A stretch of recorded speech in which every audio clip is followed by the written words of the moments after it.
Гамбожап Цыбиков, буддист-паломник у святынь Тибета. Глава книги 5. Население Лхасы. Рассказ 3. Домашняя обстановка. Часть 23. Домашняя обстановка различных классов населения, конечно, отличается таким разнообразием, что никак не может быть подведена под одну категорию. Вообще же должно сказать, что каждый класс живет относительно грязно, иначе говоря, чистота в жилищах никогда не соответствует роскоши обстановки. Кроме того, сама домашняя обстановка по большей части не соответствует состоятельности хозяев. Однако наибольшая роскошь с затратой значительного капитала наблюдается в предметах культа, коему в богатых домах отводятся даже отдельные комнаты. С другой стороны, беднота часто имеет лишь одну глиняную лампаду, поставленную на палочке в переднем углу перед каким-нибудь старым и убогим изображением божества. Не беря на себя задачу описания домашней обстановки таких разнообразных слоев местного общества, я все же хотел бы дать в общих чертах картину квартирной обстановки тибетца среднего класса. Этот класс населения занимает квартиру в 2 больших комнаты, одна из коих служит кухней, а другая – спальней. В последней обыкновенно в одном из противоположных входу углов находится стол для Будды, или иначе домашний алтарь. На нем, ближе к стене, расставляют статуи Будды, которые чаще находятся в отдельных киотах или имеют один общий шкафчик с открытой передней стенкой, иногда заделанной оконным стеклом. Перед ними 2 или 3 ряда жертвенных чашек, наполненных водой, дзампой, ячменем, цветками и тому прочее. Каждый ряд этих чашек имеет по одной лампаде, наполняемой исключительно коровьим топленым маслом. Затем по стенам комнаты низенькие деревянные кровати с тюфяками, называемыми по-тибетски бэйдом. Последние покрываются сверху коврами местного производства. Вместо тюфяков часто встречаются и войлочные постели, крытые местным сукном или другими материалами. Специальных подушек замечать не приходилось.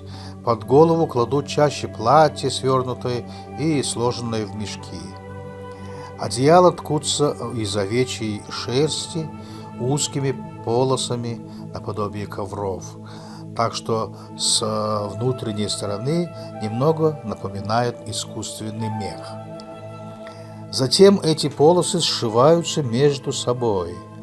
Такие одеяла стоят, смотря по качеству, от 1,5 до 4 рублей. Перед кроватями небольшие низенькие столики, на коих ставят тарелки, чашки и тому прочее. Но почти неотлучно на них стоит зампор, большая деревянная чашка с крышкой, обыкновенно выкрашенная в красный цвет. В нее кладется мука дзампа, которая постоянно предлагается гостям первым кушанием.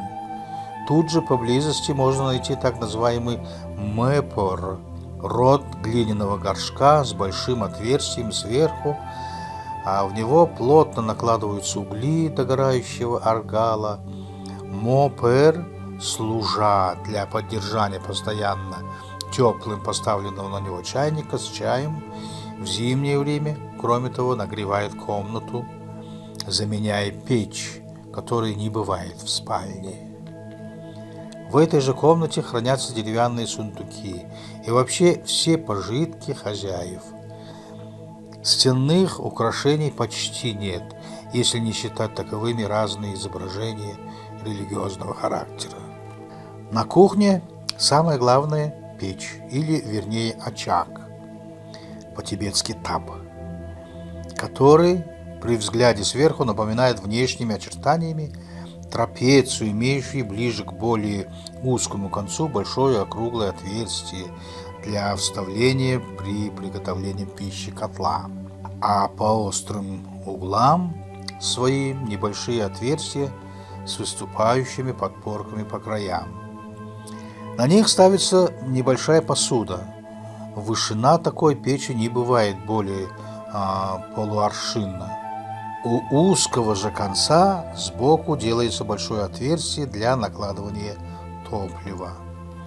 К нему приделывается полуокруглое с высокими стенами отгородка, в которую вделывается конец железной трубы раздувального ручного меха. В противоположной к ней стороне пробивается небольшое отверстие для выбрасывания золы. Печь эта делается из глины и хорошо обожженная продается на базаре отдельно. Для удобства она ставится на особое основание вышиной около 3/4 аршина со скамейкой для сидения и стопника и загородкой для сваливания золы. Подле каждой печи почти всегда устраивается помещение для хранения топлива, которым в Лхасе, да и по всему Тибету, служит преимущественно сухой помет рогатого скота, по-тибетски мэшин, дрова. Здесь же на кухне, конечно, можно видеть и всю кухонную посуду, которая почти целиком сделана из хорошо обожженной глины. Кстати, должно сказать, что в гончарном искусстве тибетцы достигли значительного совершенства, как по художественной отделке, так и по умению обжигать глину. Касаясь частностей, назовем главнейшие виды глиняной кухонной посуды. Первый – это чурама, большой сосуд для воды. Второй – чубин, такой же сосуд меньших размеров для носки воды, носят на спине. Третий – хогди, чайник для наливания приготовленного для питья чая. Четвертый – джахок, горшок для хранения чайной настойки, из которой берут небольшую дозу и, разбавив кипятком, получают чай для питья. Пятое – хогма, котел для приготовления пищи. Шестой – мохак, особый высокий горшок с выступами внутри для наставления деревянных решетчатых загородок параллельно дну, получаемый для испечения посредством пара особых пирожков момо. Кроме этих глиняных вещей, почти в каждом доме можно найти особый цилиндрический сосуд, называемый домо или донмо, и служащий для взбалтывания, заделывания чая с маслом посредством поршня. Если к этому прибавить деревянные и медные ковши, а также деревянные и китайские фарфоровые чашки, то этим и ограничивается кухонный инвентарь первой необходимости. В настоящее время в зажиточных домах глиняная посуда уже начинает уступать место эмалированной, которая в последнее время в прогрессирующих размерах стала ввозиться из британской Индии. Кроме того, в богатых домах в большом употреблении посуда из красной меди и в особенности желтой меди, но у бедных вся посуда исключительно глиняная, приготовленная, как мне говорили, на гончарном круге. Сам я не видел производства глиняной посуды, так как в Лхасе нет заводов за отсутствием соответствующей глины.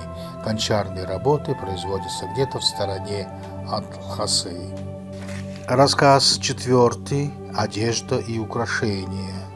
Светские мужчины Центрального Тибета имеют троякого рода прическу волос. Высшие и средние классы, а также окраинные пастушеские племена никогда не бреют волосы на голове. При этом первый класс, состоящий из наследственных титулованных князей и высших чиновников, делает особую прическу, собравши все волоса на темени в пучок, который украшается еще золотом или серебряным с камнями, преимущественно бирюзой гао, хранилищем амулетов. Второй же класс заплетает одну косу на затылке, делая спереди пробор точь-в-точь, как у русских деревенских девушек. Пастушеские племена чаще ходят с распущенными волосами. Простой народ бреет часть головы, оставляя косу наподобие китайской. Те и другие украшают косы ближе к плечам разными кольцами или же более или менее дорогими гао. В правом ухе носят преимущественно одну бирюзу, ю, на шелковой ниточке, а в левом большое кольцо с бирюзой, по-тибетски алун. Знатные, а также богатые носят в левом ухе одиночную золотую серьгу соджа, состоящую из кольца около 1,5 дюйма в диаметре. Один конец его остается свободным для вдевания в ухо, а другой продолжается к низу, и на него надеваются шарики с бирюзовыми вставками. Оканчивается он продолговатым, заостренным к низу зеленым камнем или стеклом. Головные уборы или шапки не отличаются однообразием. Простой народ носит обыкновенно войлочные шапки без козырька. Такие носят китайские крестьяне сининского края, а также шапки различнейших образцов своего изготовления. Торговцы и зажиточные люди в обыкновенное время любят надевать известные китайские шапочки. Более своеобразными являются шапки, надеваемые должностными лицами. Князья и высшие сановники в торжественных случаях носят соболи и шапки маньчжурского образца, а в обыденное время шляпы с широкими прямыми полями. Те и другие украшаются пучком ниток, поверх коего прикрепляется шарик степени его чина и павлинье перо, по-китайски линзы. Потомки древних князей, правителей религии, являющиеся духовной аристократией, в большинстве случаев занимают должности думхор и носят особые белые шапочки на самом темени, прикрывая известную прическу. Более низшие должностные лица обыкновенно носят желтые шапки, напоминающие фуражки без околышей и козырьков, по-тибетски богда. А свитная прислуга сановников носит шапку, состоящую из большого красного круга, по краям которого торчит красная же бахрома из шерсти, и небольшого приспособления для надевания на голову, делаемого из парчи. Мне приходилось слышать объяснение, что такие шапки представляют шею после отрубления головы, из которой льется кровь, изображаемая бахромой. Этим символизируется то, что слуга постоянно должен опасаться быть обезглавленным своим господином, если только обнаружит неповиновение. Конец 23 части.